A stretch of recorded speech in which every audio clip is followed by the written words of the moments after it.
નામ પટેલ પંકજ, અમદાવાદથી આવું છું. આજે તમે જે બિઝનેસ જોયો એ જ બિઝનેસ આજથી 13.5 મહિના પહેલા 14 મહિના પહેલા મને બી જોવાનો ચાન્સ મળ્યો હતો.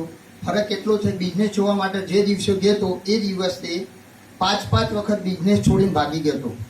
એનું કારણ હતું કે 2,10,000 રૂપિયાની સ્લાઇડ મારા મગજમાં સેટ નથી થતી. બરાબર છે, પણ મારા અપલાઈનના આજે થેન્ક્સ કહું છું. બરાબર છે કે એ મારા અપલાઈન છે પ્રભાકરભાઈ પરદેશી સાહેબ, આજે નથી આવ્યા, પણ એમને આ સાહેબને મારી ઓફિસે ઊભા કરી નાખેલા. અને આ સાહેબે મને એમ કીધું હતું, પંકજભાઈ બહુ અભિમાન સારું નહીં. બરાબર છે, એક વખત રિયાલિટીથી ધંધો જોવો અને ધંધો જોયા પછી તમને એવું લાગે તો ના કરતા.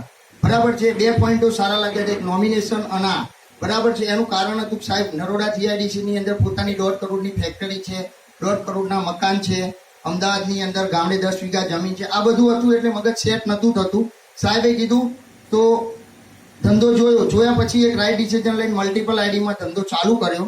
ધંધો ચાલુ કર્યા પછી બી સાહેબ માં કસમ 3 મહિના સુધી ટ્રેનિંગમાં નતો આવ્યો. એનું કારણ હતું કે મને એવું લાગતું હતું કે ટ્રેનિંગની અંદર કશું હતું નથી, ખાલી આ તો પૈસા પડાવવાની વાત છે.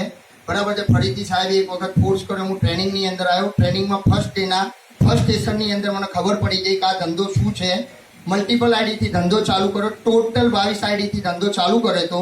બરાબર છે. ધંધો ચાલુ કર્યો તો આજે 14 મહિનાની અંદર આ કંપનીમાંથી 7,84,000 રૂપિયા લઈ ચૂક્યો છું.